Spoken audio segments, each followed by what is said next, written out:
ज्ञान दीपक प्रज्वलित होते ही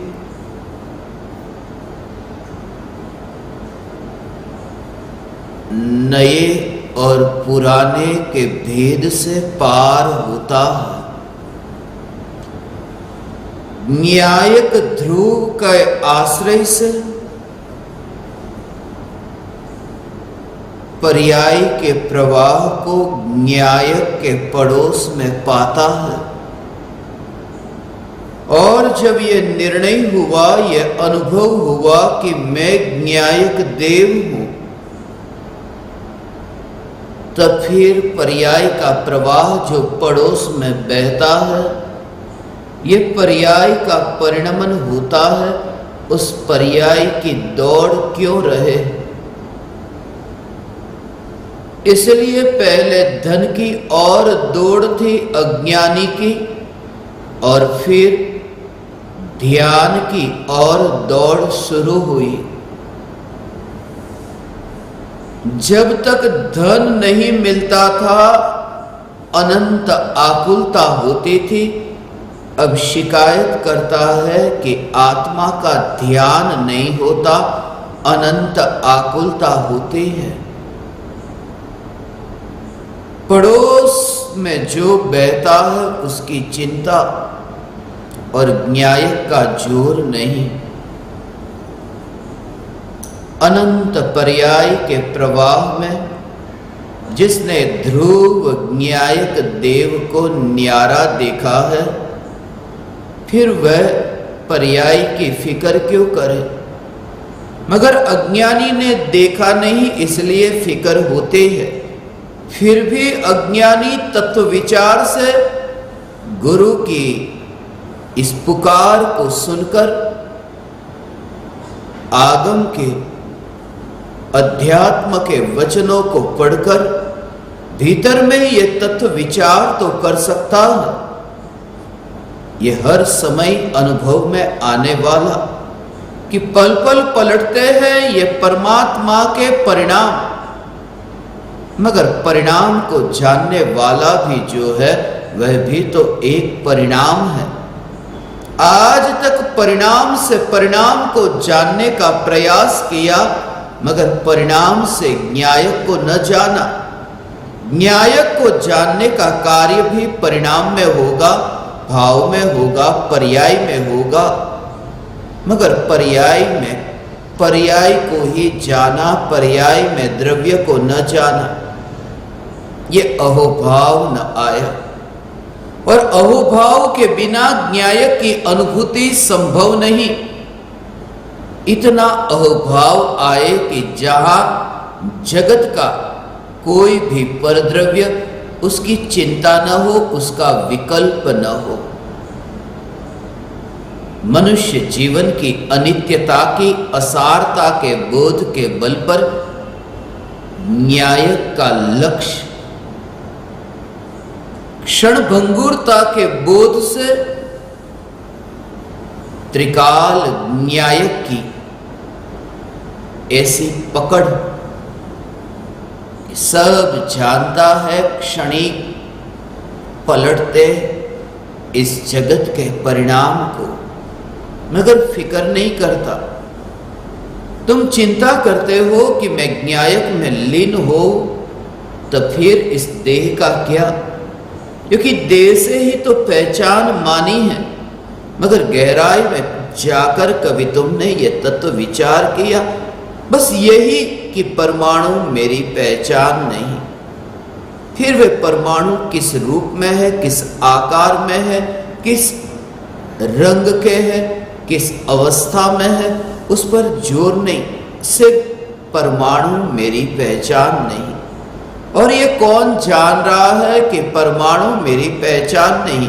ये जानने वाला कौन है?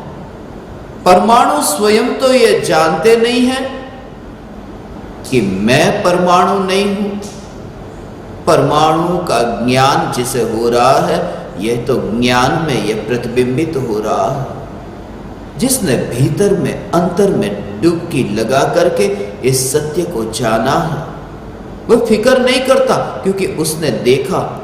जैसे तुम मध समुद्र में डूबने की तैयारी में हो, तब तुम्हें यह विचार आता है कि समाज का क्या होगा, परिवारजनों का क्या होगा। क्या कभी तुम्हें यह विचार आता है? लगते थे बहुत मीठे परिवारजन, समाज अत्यंत प्रिय लगता था, पंचायत करने जाते थे, मगर जैसे देखा मृत्यु को कि सागर के अंदर डूबने की तैयारी है, फिर वह विचार नहीं आता, फिर उसकी परवाह नहीं करते। जहां तुमने संसार सागर में डूबना हुआ ऐसा देखा क्षणिक के बोध के बल पर कि अभी मृत्यु हुई और मैं गिरा नरक की खाई में, निगोद के कुएं में। जैसे तुम्हें एहसास हो, फिर ये फिक्र न रहेगी, फिर तुम्हारी जीवन यात्रा प्रारंभ हुई न्याय के साथ। फिर भीतर में पल पल पलटते तो रहेंगे परिणाम, मगर वो अंतर की स्पर्श ना करेंगे, पर्याय द्रव्य की स्पर्श ना करेगी। पर्याय द्रव्य की स्पर्श ना करे, इसका मतलब ये मत समझना कि ये ज्ञेय तुम्हारे ज्ञान में जानने में नहीं आएंगे, मगर ज्ञान के प्रति जो विरोध है वह विरोध मिट जाएगा। जिस ज्ञेय को जानते ही ज्ञान में विरोध होता है, तुम्हें एहसास होगा कि ज्ञान की जो अवस्था है उस अवस्था में ज्ञेय तो है ही नहीं, ये जानने के प्रति विरोध है। उस अवस्था को मुख्य करके हमने बहुत कुछ गवाया है, उस न्यायक की दृष्टि के बिना अनंत दुख भोगा है। तुम्हें लगता है कि सिर्फ तुम अवस्था का निषेध करते हो, अवस्था का निषेध नहीं करते, सत्ता स्वरूप ज्ञान का निषेध करते हो। जब तुम किसी भी पदार्थ को जान करके उन पदार्थ के प्रति विरोध करते हो, क्योंकि पदार्थ तो यहां है ही नहीं। जब तुम सोने की अंगूठी को देख करके तुम अंगूठी का विरोध करते हो कि नहीं चाहिए ये अंगूठी मुझे, तब तुम ये छुपी तरह से ये विरोध भी करते हो कि ले जाओ मेरी नजर के सामने से सोना, क्योंकि अंगूठी के विरोध में सोने का विरोध है। वो सोने की ही तो अवस्था है। इसलिए कोई भी ज्ञेय ज्ञानी के जानने में आते हैं, इस ज्ञान की आकृति में एक समय के लिए विरोध नहीं होता। इसी का नाम अलिप्तपना है। इसे कहते हैं घर में रहता है वैरागी, इसे कहते हैं गृहस्थ है फिर भी चैतन्य ग्रह का वासी है। क्योंकि ज्ञेय में ज्ञान की अवस्था में वह ज्ञान की अवस्था को न देख करके ज्ञान ज्ञान ज्ञान इस स्वरूप को देखता है, इसलिए वह पर्याय में न रहा। अब पर्याय रही कहां? अब अंगूठी आई कहां तुम्हारे सामने जब तुम्हें सोना दिखाई दे। इसलिए अंगूठी का विरोध न किया तो सोना तभी मिल सकता है, मगर जिस समय सोना मिले तब भी तुम्हें यह जागृति हो कि अंगूठी की अवस्था हो, चूड़ी की अवस्था हो, कैसी भी अवस्था हो, सोने का दाम कम न होगा। सोना सोना है। यह आत्मा की अवस्था, यह ज्ञान की अवस्था जगत के पदार्थों को जानती है और एक पल में ये जाना अनजाना हो, मगर ज्ञान की अवस्था में जिसने ज्ञान को ही जाना तो अनजाना क्या होगा। अगले भव में जहां मेरा जन्म होगा वहां पर भी तो मैं ज्ञान को जानूंगा, क्योंकि यहां पर भी तो मैंने ज्ञेयों के ज्ञान में जानने में आने के काल में ज्ञान की अवस्था को मुख्य ही नहीं किया, अवस्था का विरोध नहीं किया। यह साधना है। इसलिए वस्तु का स्वीकार नहीं करना है कि जो भी वस्तु मेरे सामने आए मैं उसका स्वीकार करूं। नहीं, उसका स्वीकार तुम कैसे करोगे? कहां करोगे स्वीकार? मेहमान जो तुम्हारे घर पर आते हैं तो मेहमान का स्वीकार करो, मगर मेहमान घर में आते हैं ना, मगर ये जगत के पदार्थ मेरे आत्मा में आते ही नहीं, तो मैं स्वीकार कैसे करूं? मित्र और शत्रु का मैं स्वीकार कैसे करूं जो मेरे आत्मा में आते ही नहीं? सिर्फ इतना हो सकता है कि मित्र और शत्रु ज्ञान में जानने में आए, तब उस ज्ञान की अवस्था का स्वीकार हो, ये मान करके कि वो अवस्था में ज्ञान ही तो है और क्या है। और अवस्था में ज्ञान कहना ये भी एक भेद से आनंद खंडित हो जाता है। पर्याय और द्रव्य के भेद से उस अवस्था में ही न्यायक का दर्शन, तभी तो अभेद होता है। पर्याय द्रव्य में अभेद होती है, उसका भाव क्या? उसका भाव यही है कि पर्याय में न्यायक का दर्शन हुआ, तब पर्याय में न्यायक का दर्शन हुआ। न्यायक कहीं बाहर से पर्याय में नहीं आता भगवान, ये पर्याय में न्यायक आया ये कहना हुआ, मगर वास्तव में पर्याय में न्यायक का दर्शन हुआ। अंगूठी में सोने का दर्शन होना, जब तुम अंगूठी में सोने को देखते हो तब सोना कहीं बाहर से लाते नहीं हो, सोना तो वहीं पर ही है, सिर्फ दृष्टि बदल गई।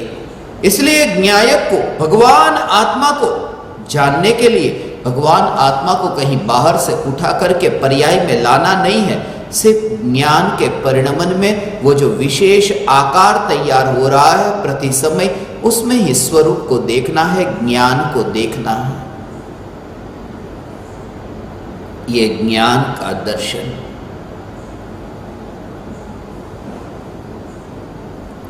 ये न्यायिक का दर्शन। और फिर ये मर्यादित ज्ञेय नहीं, ये जो तुम्हें अभी जानने में आते हैं फिर वे जानने में न आए, नहीं जानने में आते हैं वे जानने में आ जाए। जो भी पदार्थ फिर भी एक समय के लिए अचलित नहीं होते हैं ज्ञानी। इसलिए तुमने कभी ये विचार किया कि त्रिकाली ध्रुव न्यायक का ध्यान है। जो भी भूतकाल में जाना था शास्त्रों के माध्यम से वह ज्ञान में तो है, मगर ध्यान में त्रिकाली ध्रुव है। शास्त्रों के शब्द, सदगुरु के नाम, 24 तीर्थंकरों के नाम, ये सब जानता तो है, मगर ध्यान न्यायक, एकमात्र न्यायक का। और इस ध्यान से जब लोकालोक ज्ञान में जानने में आए, उसमें ज्ञान को आनंद नहीं होता, उसमें ज्ञानी को आनंद नहीं होता। इसी के बल पर कि सारा जगत ज्ञान में जानने में आए, वो जानने में कहाँ आया? ज्ञान की अवस्था में ही न। तो पहले जो पदार्थ जानने में आते थे वे पदार्थ भी ज्ञान की अवस्था में जानने में आते थे, और अब लोकालोक जानने में आया तो ज्ञान की अवस्था में जानने में आया। मगर जिसने पहले भी ज्ञान की अवस्था में ज्ञान मात्र को देखा, अब लोकालोक जानने में आए तो भी ज्ञान मात्र को देखेंगे। इसलिए उछल कूद नहीं होती है, केवल ज्ञान भी हो जाए तो भी ये सहजपना तब रहता है। इसे कहते अचलित ज्ञानी। चैतन्य शिखर पर है, जो शिखर ही चलायमान नहीं होता, उस शिखर पर विराजमान हुए। ऐसा ये न्यायक देह और ऐसी अनुभूति हे ज्ञान दीपक तुम्हें प्रकट हो। ये अनुभूति तुम्हें प्रकट हो सकती है। सिर्फ तुम ये धारणा अपने भीतर में से निकाल दो। भले इस शिविर का नाम मैंने रखा ज्ञान दीपावली, तुम्हारे ज्ञान का दीपक प्रज्वलित हो, मगर तुम यहां मेरे सामने अनुयायी होकर के मत बैठना, क्योंकि अनुयायी को सत्य की प्राप्ति नहीं होती। सत्य की प्राप्ति होती है अनुभवी को। तुम आत्मा के अनुभवी होना, इसलिए मेरी एक भी चैतन्य की पुकार तुम्हें नीचे बिठाने के लिए नहीं है। मैंने इस सत्य को जाना है कि मैं परमात्मा हूं, तो फिर मैं तुम्हें क्यों नीचे बिठाना चाहूं। मेरे भीतर में भी तुम्हारे प्रति जो अत्यंत करुणा का भाव बहता है, वो इसी कारण से कि हे चैतन्य परमात्मा, तुम संसार के क्षणिक के बोझ से भर जाओ। मत फिक्र करो ये जो अभी जानने में आते हैं ऐसे ये क्षणभंगुर रिश्तों की। इन रिश्तों में ही तुम डूब करके उस अमृत को पाने से वंचित रहे हो, क्योंकि ये पल भर का है जिसे तुम दिलो जान से चाहते हो। मरने को मिटने को तैयार होते हो, मगर कितने दिन देखा न, थोड़े दिन पहले ही मृत्यु हुई। यहां परिवार में रो लिया, सगे संबंधी आते हैं मनाते हैं, चुप हो जाओ, क्योंकि उन्हें भी तो पड़ोस में रहना है। पड़ोसी भी आते हैं, कहते हैं बस बंद करो, चुप हो जाओ, चुप हो जाओ। एक दिन, 2 दिन, 1 सप्ताह, 2 सप्ताह, 1 महीना, 2 महीना, फिर बस साल बीतेंगे। और ऐसे ही तो भूतकाल में हमारे पिताजी की, माताजी की, दादाजी की, दादी जी, बहुत सी भूतकाल की मृत्यु को तुम याद करो। कितने दिन हम याद रखते हैं, भूल जाते हैं। तुम्हें कभी विचार आया कि ऐसा ही संसार का संबंध है? मगर यह विचार तुम्हें नहीं आता, तुम करते ही नहीं, क्योंकि तुम डरते हो कि कहीं वैराग्य न आ जाए और आत्मा का अनुभव न हो जाए, वरना मेरे इंद्रिय सुख का क्या होगा। क्योंकि जब भी तुम चैतन्य चैतन्य की पुकार सुनते हो, यह हो ही नहीं सकता। इसलिए आज ही मुझे एक ज्ञान दीपक ने कहा, मुझे जो भी बुरे काम करने होते हैं, उन सभी बुरे काम को मैं सत्संग से पहले कर लेता हूं।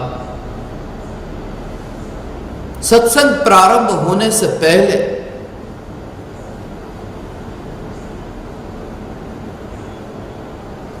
पत्नी की पिटाई करनी हो, बच्चों को धमकाना हो, सत्संग के पहले ही करता हूं। क्योंकि आज तक मैंने जितने सत्संग सुने, सत्संग तो समाप्त हो जाते हैं, मगर सत्संग के बाद में वो विचार बार बार चलता रहता है कि उस तल पर, उस नीची उस अवस्था तक मैं जा ही नहीं सकता जहां ये ऐसे तीव्र विकार के भाव उत्पन्न होते हैं।